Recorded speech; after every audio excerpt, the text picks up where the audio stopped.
Good evening to everyone. तो मैं भोपाल से हूँ, भोपाली हूँ, लेकिन इंदौर ज़्यादा दूर नहीं है, तो आपसे कनेक्ट कर सकती हूँ। यहीं की हूँ, मध्य प्रदेश की। सबसे पहले तो ये कहूँगी कि जैसा मैम ने बताया कि मैंने कैसे शुरुआत की, या स्कूल में थोड़ा सा दिमाग में था। तो हाँ, स्कूल में थोड़ा सा कहीं सोचा था, कहीं शायद पढ़ लिया होगा, कहीं सुन लिया होगा कि नहीं IAS ऑफिसर नाम की कोई चीज़ होती है। लेकिन तब ये भी नहीं पता था कि यार UPSC नाम की कोई एग्ज़ाम है, सिविल सर्विस एग्ज़ाम है, उससे और भी पोस्ट में आप सिलेक्ट हो सकते हैं, ऐसा कुछ नॉलेज नहीं था।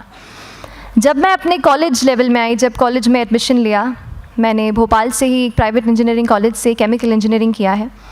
और उस दौरान मुझे जब मैंने सोचना शुरुआत की कि क्या बनना है, कंटेम्पलेट किया कि एग्जैक्टली क्या करियर चाहती हूँ, तो लगा कि यार कहीं जो पुरानी ड्रीम थी, एक जो सपना था, वो अभी उसको सामने लाना चाहिए। फिर इस बारे में और पढ़ा, और तब खान स्टडी ग्रुप भोपाल में सेंटर वहाँ पे जैसे शुरू हो गया था, तो मेरा जो फाउंडेशन कोर्स है मैंने वहाँ से किया।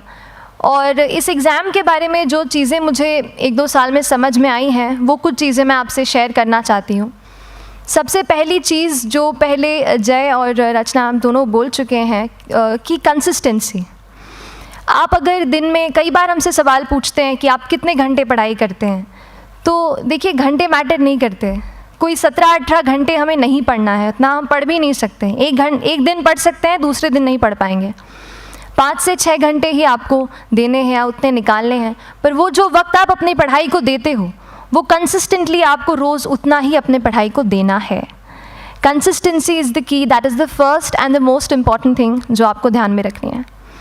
दूसरी चीज़ इस एग्ज़ाम में मुझे लगता है इक्वली इम्पॉर्टेंट है, क्योंकि ये जर्नी लंबी होती है। जैसे एग्ज़ाम ही 1 साल तक चलती है, आप प्रीलिम्स देते हैं, फिर आप मेंस देते हैं, आप इंटरव्यू में जाते हैं पर्सनालिटी टेस्ट के लिए, तो एग्ज़ाम 1 साल तक खुद चलती है। उसके पहले मान लीजिए आप 1-1.5-2 साल पहले से प्रिपेयर कर रहे हो, तो ये जर्नी काफ़ी लंबी रहती है। उस जर्नी में मेंटली अपने आप को मोटिवेट रखना, अपने आप को बूस्ट करते रहना, वो भी इक्वली इम्पॉर्टेंट है। और इसीलिए अपने आप पर भरोसा बेहद ज़रूरी है। You need to have a faith in yourself कि अगर आपने इसमें कदम रखा है, अगर आपने सोचा है कि आप सिविल सर्विस एग्ज़ाम देना चाहते हैं और देंगे, तो आपको ये ठान के उसमें जाना है कि हाँ, मैं ये कर सकता या कर सकती हूँ। ये एक अपना मोटिवेशन, अपने साथ एक फेथ, बिलीफ अपने ऊपर आपको हमेशा रखना है। कमिंग टू प्रेपरेशन की कैसे तैयारी करनी है, बहुत सारी बातें आप सुन चुके हैं कि आंसर राइटिंग में कैसे करना होता है, आंसर राइटिंग का स्ट्रक्चर कैसा होना चाहिए। तो मैं शुरू में सबसे पहले ये कहूँगी कि मेरे प्रिपरेशन का बेस 2 चीज़ें रहीं। पहला था करंट अफेयर्स। करंट अफेयर्स इसलिए मैंने उसी से शुरुआत की क्योंकि करंट अफेयर्स सबसे इंटरेस्टिंग पार्ट होता है। कई बार आपको हिस्ट्री कभी बोरिंग लगेगी, कई बार आपको लगेगा ज्योग्राफी इतना, कभी हर किसी के अपने अपने फेवरेट्स होते हैं। तो मुझे वो 2 सब्जेक्ट्स लगते थे कि यार इतना मन नहीं करता है, लेकिन न्यूज़पेपर्स और करंट अफेयर्स में जो भी नया चल रहा है वो मुझे हमेशा इंटरेस्टिंग लगता था। इंटरनेशनल रिलेशंस में क्या हो रहा है, क्या सोशल रियलिटीज़ हैं, कहाँ क्या हुआ, उसका क्या इम्पैक्ट पड़ेगा एडमिनिस्ट्रेशन पे और हमारे कंट्री पे, तो उसको आप अपना एक बेस बना सकते हो। आप करंट अफेयर्स बेस्ड प्रिपरेशन कर सकते हैं, इसलिए भी क्योंकि अगर आप मेंस एग्ज़ाम देखेंगे तो काफ़ी डायनामिज्म आ गया है, केवल प्रीलिम्स में नहीं बल्कि जनरल स्टडीज़ पेपर 2, पेपर 3 में भी आप देखेंगे कई सारे ऐसे सवाल हैं जो करंट इवेंट से इंस्पायर्ड होते हैं, उन पे बेस्ड रहते हैं। तो जब आप न्यूज़पेपर बेस्ड, करंट बेस्ड पढ़ाई करते हैं तो वो आपका प्रिपरेशन वहाँ से भी कवर हो सकता है। दूसरी जो चीज़ मैंने जिस पे बहुत फोकस किया वो थी आंसर राइटिंग। तो आंसर राइटिंग का, जैसे खान सर बता रहे थे कि आंसर राइटिंग की प्रैक्टिस बहुत की, तो उसके पीछे मेरा ये था कि जब मैं हमेशा प्रीलिम्स का कोई भी पेपर टेस्ट देती थी, हम मॉक टेस्ट देते हैं, तो मॉक टेस्ट देती थी तो हमेशा मेरे मार्क्स करीब 90 to 110, 120, इससे ऊपर मेरे कभी मार्क्स नहीं जाते थे। तो मुझे हमेशा ये डर था कि यार प्रीलिम्स में कहीं मेरा कुछ, क्योंकि कट ऑफ भी इसी कुछ रेंज में जाता है, तो हमेशा लगता था कि यार कुछ गड़बड़ यहाँ ना हो जाए।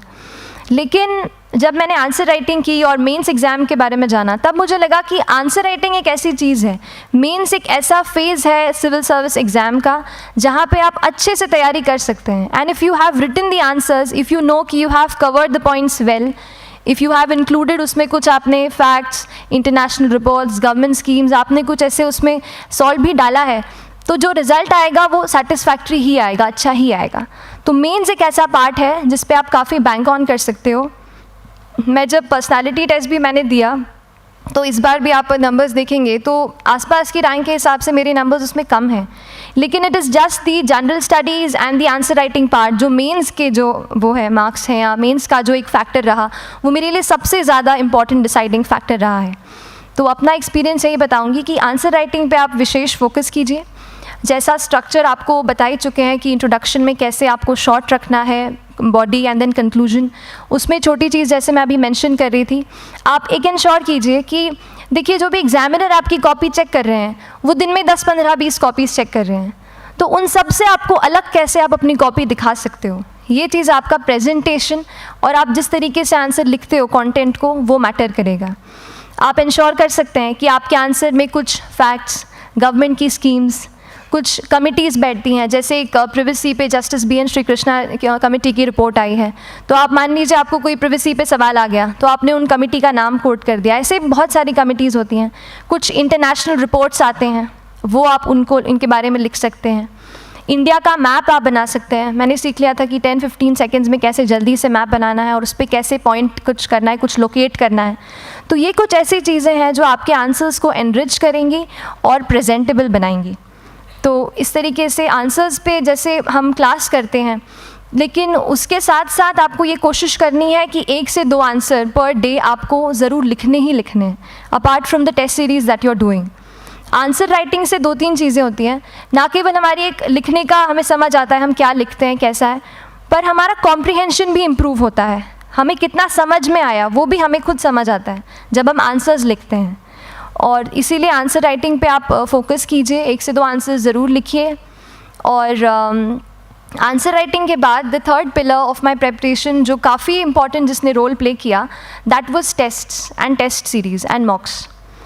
देखिए हम पढ़ रहे हैं यहाँ पर, I will also come to the point कि हम कैसे दिल्ली, भोपाल और इंदौर में प्रिपेयर करके बिना दिल्ली जाए हम कैसे कर सकते हैं, I will come to that point. पर उसके पहले टेस्ट की थोड़ी बात कर लेती हूँ कि टेस्ट देना क्यों ज़रूरी है। हम ये जो एग्ज़ाम दे रहे हैं सिविल सर्विस की, एक ऑल इंडिया लेवल एग्ज़ाम है and this cut throat competition.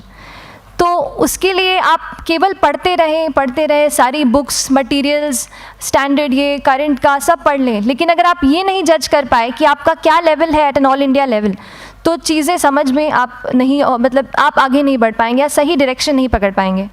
तो इसलिए आप टेस्ट से घबराइए मत। कई बार टेस्ट का इनर्शिया होता है, ऐसे लगता है कि जब तक पूरा सिलेबस कंप्लीट नहीं कर लूँ तब तक टेस्ट नहीं दूंगा, लेकिन सच में बात ये होती है कि जब तक हम GS के मतलब पेपर देने अंदर भी घुसते हैं ना, तब भी उस सेकंड पे लग रहा होता है कि कुछ छूट गया है हमारा।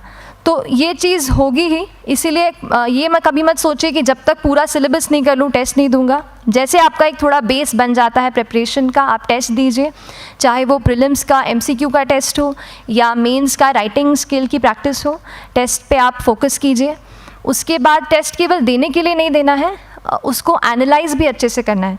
When you get the answer hints, when you get the answer keys, analyse properly कि आपकी क्या गलती हुई है और उससे भी सीखने की कोशिश कीजिए कि क्या कुछ नया मुझे इस टेस्ट पेपर से या इस आंसर कॉपी से मिल सकता है।